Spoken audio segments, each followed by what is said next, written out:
दोस्तों, किसी को कामयाबी बहुत जल्दी मिल जाती है तो किसी को कामयाबी मिलने में बहुत समय लगता है और किसी को मिलती भी नहीं। हम सब बहुत मेहनत करते हैं, लेकिन कभी कभी बहुत मेहनत करने के बाद भी हमें उसके अनुसार उसका फल नहीं मिल पाता। और आपने देखा होगा कि कुछ लोगों ने बहुत कम मेहनत की और वो बहुत आगे निकल गए। आपने लोगों को कहते भी सुना होगा कि अरे वो तो पढ़ने में मुझसे धीमा था, फिर भी मुझसे आगे निकल गया। आप बहुत कुछ सोच रहे हैं और करना चाह रहे हैं, लेकिन चीजें आपके अनुसार नहीं हो रही हैं और आप लगातार असफलता का मुंह ही देख रहे हैं और अंत में आप खुद को लाचार और कमजोर पा रहे हैं। कई बार होता है कि हम इतने असफल हो जाते हैं कि फिर हमारा मन टूट जाता है, सारा उत्साह ही खत्म हो जाता है। हम खुद को कमजोर और हारा हुआ मान लेते हैं और बहुत निराशा भी होती है।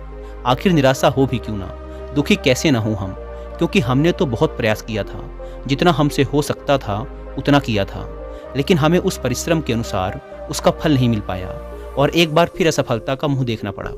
दोस्तों, अगर ये सारी परिस्थितियां, अगर ये सारी घटनाएं आपके भी जीवन में घटित हो रही हैं या नहीं भी घटित हो रही हैं, तब भी आप इस वीडियो को अंत तक देखिएगा, क्योंकि आज के इस वीडियो में आपको कुछ ऐसी बातें पता चलेंगी जो कि शायद ही आपने पहले कहीं सुनी हो। और जो बातें आज आप जानने वाले हो, वो बातें आपको इन सारी मुश्किलों से बाहर निकाल लेंगी। जैसे आज के समय में स्कूल होते हैं, वैसे ही पुराने समय में आश्रम और गुरुकुल हुआ करते थे। उस समय के लोग अपनी शिक्षा ग्रहण करने आश्रमों में ही जाया करते थे। उस समय हर शिष्य अपने गुरु का बहुत ही सम्मान किया करता था और प्राचीन आश्रमों में किताबी ज्ञान से ज्यादा बच्चों को व्यवहारिक ज्ञान सिखाया जाता था। ऐसे ही प्राचीन समय में एक आश्रम था जिसमें विभिन्न प्रकार के विद्यार्थी गुरु से शिक्षा ग्रहण किया करते थे। आश्रम से शिक्षा ग्रहण करने के बाद सभी विद्यार्थी अपने अपने राज्य वापस लौट जाया करते थे। उन्हीं शिष्यों में राजवीर नाम का एक शिष्य था। वह भी आश्रम की शिक्षा पूरी करने के बाद अपने राज्य वापस लौट आता है। वापस आने के बाद सभी लोग अपने अपने राज्य में किसी न किसी काम में वापस लग जाते हैं। धीरे धीरे समय बीतता गया। राजवीर और बड़ा होने लगा। उसके परिवार की आर्थिक स्थिति पहले से ही अच्छी नहीं थी। राजवीर के घर वालों ने भी यही सोचा था कि राजवीर जब आश्रम से अपनी शिक्षा पूरी करके लौटेगा तो वो बहुत कामयाब बनकर लौटेगा और हमारे घर की सारी गरीबी को खत्म कर देगा। लेकिन राजवीर के साथ ये सारी बातें उल्टा पड़ रही थी। वह आश्रम से शिक्षा ग्रहण करके तो आया था, लेकिन जब वह काम की तलाश में कहीं जाता था तो उसे कोई भी काम नहीं मिलता था। वह छोटी छोटी चीजों में असफल हो जाया करता था। राजवीर एक बार अपने राज्य के राजा के यहाँ गया हुआ था, क्योंकि राजा अपनी सेना में नए सैनिकों को भर्ती कर रहा था। राजवीर भी राजा की सेना में भर्ती होने के लिए उसके महल पहुंच जाता है। लेकिन राजवीर जब राजा के अधिकारियों के सामने अपनी योग्यता दिखाने के लिए प्रस्तुत होता है तो उसके हाथ पैर कांपने लगते हैं। यह देख राजा के अधिकारी उसे वहां से बाहर कर देते हैं और उससे कहते हैं कि तुम राजा की सेना में भर्ती होने लायक नहीं हो अभी। इस बात से राजवीर बहुत ही निराश और दुखी हो जाता है, क्योंकि उसके जीवन में अगर कोई उम्मीद बची हुई थी तो वो यही थी कि वह राजा की सेना में भर्ती होकर अपने घर के आर्थिक हालातों को ठीक कर देगा। लेकिन वहां से निकाले जाने के बाद वह दुखी मन से अपने घर वापस आ जाता है। उसे लोगों के तरह तरह के ताने सुनने को मिलते हैं। लोग कहते हैं कि राजवीर बहुत पढ़ा लिखा है, लेकिन फिर भी इसे कोई काम नहीं मिल पा रहा है। तो कुछ लोग कहते हैं कि इसने तो आश्रम में ठीक से शिक्षा ही ग्रहण नहीं की होगी। कुछ लोग तो यहाँ तक कहने लगते हैं कि ये मंद बुद्धि है, इसमें सोचने समझने की क्षमता ही कम है, इसीलिए इसका दिमाग ठीक तरह से काम नहीं कर पा रहा है। मतलब लोग उसे तरह तरह के ताने मारते थे। इस वजह से राजवीर बहुत ज्यादा परेशान हो गया था। एक दिन तो उसके मन में आत्महत्या करने का विचार भी आने लगा, लेकिन जैसे तैसे उसने स्वयं को संभाला। उसने अपनी समस्या अपने एक पुराने मित्र से बताई। मित्र ने राजवीर को सलाह देते हुए कहा कि राजवीर, तुम एक बार फिर आश्रम में अपने गुरु से मिलने जाओ और उनसे अपनी सारी समस्याएं बताओ। वो जरूर तुम्हारी समस्या का कोई न कोई समाधान निकालेंगे। राजवीर पहले तो हिचकता है कि आश्रम को छोड़े हुए बहुत समय हो गया, पता नहीं मुझे गुरुजी पहचान भी पाएंगे या नहीं। लेकिन फिर वह जैसे तैसे हिम्मत जुटाकर आश्रम चला जाता है। वहां पर उसे वही पुराने गुरु मिलते हैं जिन्होंने राजवीर को बचपन में पढ़ाया था। गुरु अब बूढ़े हो चले थे। राजवीर गुरु से मिलता है और उनके समक्ष बैठकर अपनी समस्याएं बताना शुरू करता है। गुरु पूरी शांति से राजवीर की बातें सुनने लगते हैं। राजवीर कहता है कि हे गुरुवर, मैं जो भी करता हूँ उसमें असफल हो जाता हूँ। मैं किसी भी परीक्षा को उत्तीर्ण नहीं कर पा रहा हूँ। मेरे घर वालों को उम्मीद थी कि मैं घर के आर्थिक हालातों को ठीक कर दूंगा, लेकिन मैं उसमें भी अब तक असफल ही रहा हूँ। मैंने अपनी शिक्षा भी अच्छी तरह से पूरी की थी, लेकिन तब भी मैं लगातार असफल होता जा रहा हूँ। मैं हर परीक्षा की घड़ी में खुद को लाचार पा रहा हूँ, जिस वजह से मेरे दिमाग में तरह तरह के नकारात्मक विचार जन्म ले रहे हैं। इसी तरह से उसने और भी अपनी समस्याएं गुरु को बताई। जब राजवीर ने अपनी बात पूरी कर ली, तब गुरु ने कहा, राजवीर, मैं अभी तुम्हें एक कहानी सुनाऊंगा और इस कहानी में तुम्हारी सारी समस्याओं का समाधान छुपा है। बस तुम इसे ध्यान से सुनना। एक बार एक चरवाहा जंगल में भेड़ चराया करता था। एक दिन भेड़ चराते चराते वह जंगल में इतना आगे चला गया कि वहां उसे एक शेर का छोटा बच्चा मिला। उसने अभी आंखें भी नहीं खोली थी। छोटा बच्चा सबको प्यारा लगता है। यह जानते हुए भी कि यह शेर का बच्चा है, वह चरवाहा उस बच्चे को अपने घर ले आया और भेड़ों का दूध पिलाने लगा। वह बच्चा धीरे धीरे बड़ा होने लगा। वह भेड़ के बच्चों के साथ खेलता, उनके साथ ही दूध पीता और उनके जैसा ही बोलता। वह खुद को भेड़ ही समझता था। अब बच्चा बड़ा हो गया था। एक दिन किसी दूसरे शेर ने भेड़ों के झुंड पर हमला कर दिया। सभी भेड़ें डरकर भागने लगी। शेर का वह बच्चा भी भेड़ों की ही तरह डरते कांपते भेड़ के झुंड की तरफ भागने लगा। वह जवान हो गया था, लेकिन फिर भी डरा हुआ भेड़ के झुंड के साथ ही भागा जा रहा था। भागते हुए शेर के बच्चे को, जो कि अब बड़ा हो गया था, उस हमलावर शेर ने देख लिया। उसे इस तरह भागते देख हमलावर शेर को बड़ा आश्चर्य हुआ। उसने भेड़ों की ओर से अपना ध्यान हटाया और उस शेर के बच्चे को ही पकड़ लिया और उसे समझाने लगा कि तू क्यों डर रहा है, तू तो खुद एक शेर है। दूसरा शेर, जो कि भेड़ों के झुंड के साथ भाग रहा था, उसने कहा कि शेर तो जंगल का राजा होता है। उसकी दहाड़ से जंगल के सभी जानवर कांपते हैं। मैं दूध पीने वाला इतना शक्तिशाली शेर नहीं हो सकता। हमलावर शेर उसे पकड़कर एक तालाब के पास ले गया और तालाब के पानी में उसे उसका चेहरा दिखाकर बोला कि देख, तेरा चेहरा मेरे जैसा ही है, तेरे दांत मेरे जैसे हैं, तेरे पंजे भी मेरे जैसे ही हैं, इसीलिए तू भेड़ नहीं है, तू शेर है। दूसरा शेर कहने लगा, ठीक है, मेरा चेहरा तेरे जैसा ही है, लेकिन तू तो बहुत शक्तिशाली है, मेरी आवाज़ से तो कोई डरता भी नहीं। हमलावर शेर ने कहा, तेरी आवाज़ से भी सब डरेंगे, बस तू खुद को शेर समझ। जिस दिन से तूने खुद को शेर समझ लिया, उस दिन से तुझसे सब डरेंगे। बस तू अपने अंदर की शक्ति को पहचान और खुद पर भरोसा रख। तुझे यह महसूस करना होगा कि मैं भी एक शेर हूँ, मेरे अंदर भी ताकत है, मैं भी जंगल का राजा बन सकता हूँ।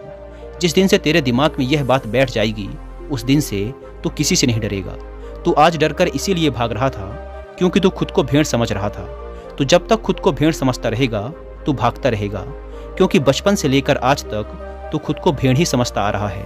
तू भेड़ों के बीच रहता है, इसीलिए तूने भी खुद को भेड़ मान लिया है और आज तक तुझे किसी ने शेर कहकर पुकारा भी नहीं, इसीलिए तू भेड़ ही बनकर रह गया। गुरु ने कहा, राजवीर, तुम्हारी जिंदगी में भी यही हो रहा है। तुम्हारे अंदर सारी योग्यताएं हैं, लेकिन तुम भी खुद को भेड़ ही समझ रहे हो। इसका सबसे बड़ा कारण ये है कि कोई भी तुम्हें प्रोत्साहित नहीं कर रहा है कि तुम भी कर सकते हो।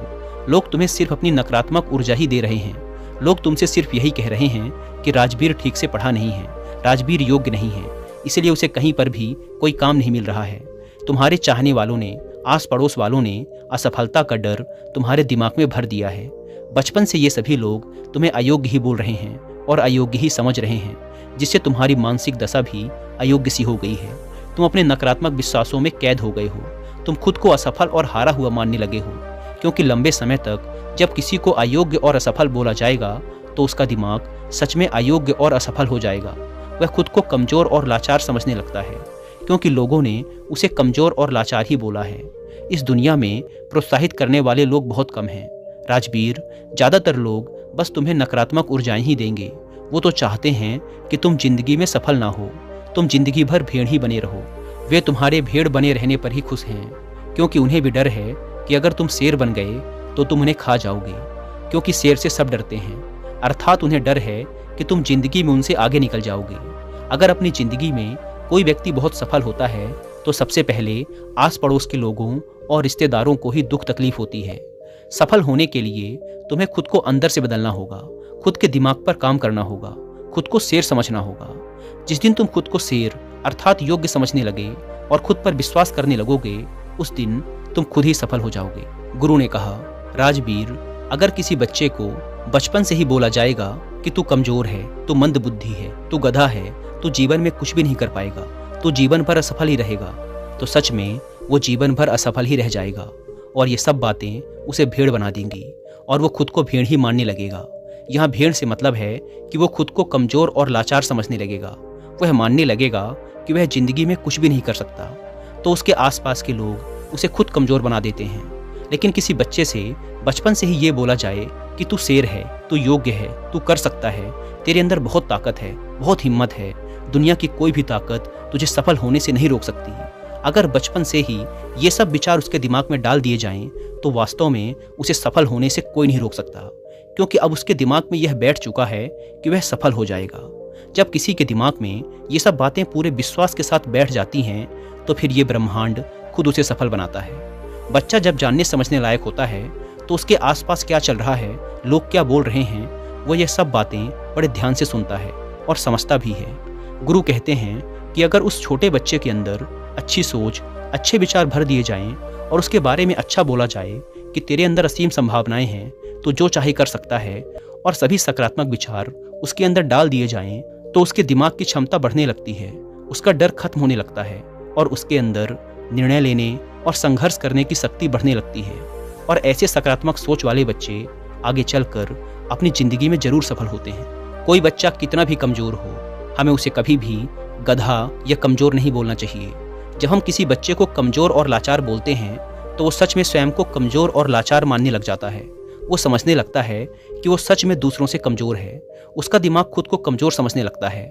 उसे लगने लगता है कि वास्तव में वह कुछ भी नहीं कर सकता, क्योंकि बचपन से ही उसके आसपास के लोगों के द्वारा बोला जा रहा है कि तू ये है, तू वो है, तू यह नहीं कर सकता, तू वह नहीं कर सकता। तो ये तमाम विचार बचपन से ही उसके अंदर बैठ जाते हैं, जिसकी वजह से वह ना तो कुछ बड़ा सोच पाता है और ना ही कुछ बड़ा कर पाता है, और जिंदगी भर भेड़ बनकर रह जाता है। लेकिन अगर वहीं पर बचपन से ही उस बच्चे के दिमाग में अच्छे विचार डाले जाएं, अच्छी सोच पैदा की जाए, तो भविष्य में आगे चलकर वह एक सकारात्मक ऊर्जा के साथ आगे बढ़ेगा।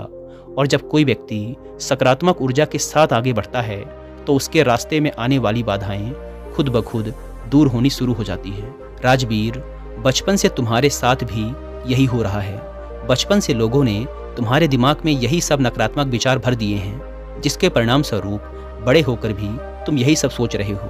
तुम बिना डरे सबसे पहले खुद को सकारात्मक ऊर्जाओं से भरो। जब तुम खुद को सकारात्मक ऊर्जाओं से भर लोगे, तब तुम स्वयं ही सफल हो जाओगे। फिर सफलता के द्वार तुम्हारे लिए खुलने लगेंगे। गुरु ने कहा, कहीं भी जाने से और कुछ भी करने से पहले खुद को सकारात्मक विचारों से भरो। तुम्हें असफल और नकारात्मक विचारों की ओर ध्यान ही नहीं देना है। तुम्हें बस खुद को सकारात्मक ऊर्जाओं से भरना है।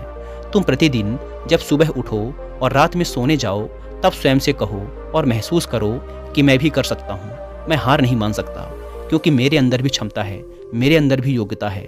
खुद को सकारात्मक ऊर्जाओं और विचारों से लगातार भरते रहो। इसके बाद तुम खुद धीरे धीरे यह महसूस करने लगोगे कि सफलता के द्वार तुम्हारे लिए खुलने लगे हैं। गुरु आगे कहते हैं कि राजवीर, तुम ये काम आज से ही शुरू कर दो। अगर तुम यह काम आज से ही शुरू कर देते हो, तुम्हें बहुत ही जल्द इसका प्रभाव भी देखने को मिलेगा। इतना कहने के बाद गुरु मौन हो गए। राजवीर अपने गुरु का धन्यवाद करते हुए एक सकारात्मक ऊर्जा के साथ अपने घर वापस आ जाता है। 3 महीने के अभ्यास के बाद सबसे पहले वह अपने अंदर के डर को खत्म करता है, खुद को सकारात्मक ऊर्जाओं और विचारों से भरता है। ऐसे ही एक दिन राजा के सैनिक उसके गांव आते हैं और कहते हैं कि राजा की सेना में कुछ नए सैनिकों की जरूरत है। इसीलिए जो भी व्यक्ति राजा की सेना में भर्ती होना चाहता है, राज्य का सैनिक बनना चाहता है, वो आज से ठीक 5 दिन बाद महल आकर अपनी योग्यता का प्रमाण देकर सेना में भर्ती हो सकता है। ठीक 5 दिन बाद कड़ी मेहनत के बाद अपनी योग्यता का प्रमाण देने राजवीर राजा के महल पहुंच जाता है। राजा के अधिकारी इस बार जब उसे देखते हैं, तो उन्हें राजवीर में एक अलग ही ऊर्जा और उत्साह दिखाई पड़ रहा था। इस बार वह पिछली बार की तरह डरा और घबराया हुआ नहीं था। इस बार राजवीर अपनी सभी परीक्षाओं में पास हो जाता है और राजा की सेना में भर्ती भी हो जाता है। जब राजवीर के परिवार वालों को ये बात पता चली, तो सब बहुत खुश हो गए। दोस्तों, गुरु के माध्यम से आज हमें ऐसी बातें पता चली जो कि हमारे लिए किसी वरदान से कम नहीं है। उम्मीद है कि इस वीडियो से आपको बहुत कुछ सीखने को मिला होगा, और वीडियो में यहाँ तक बने रहने के लिए आपका बहुत बहुत धन्यवाद।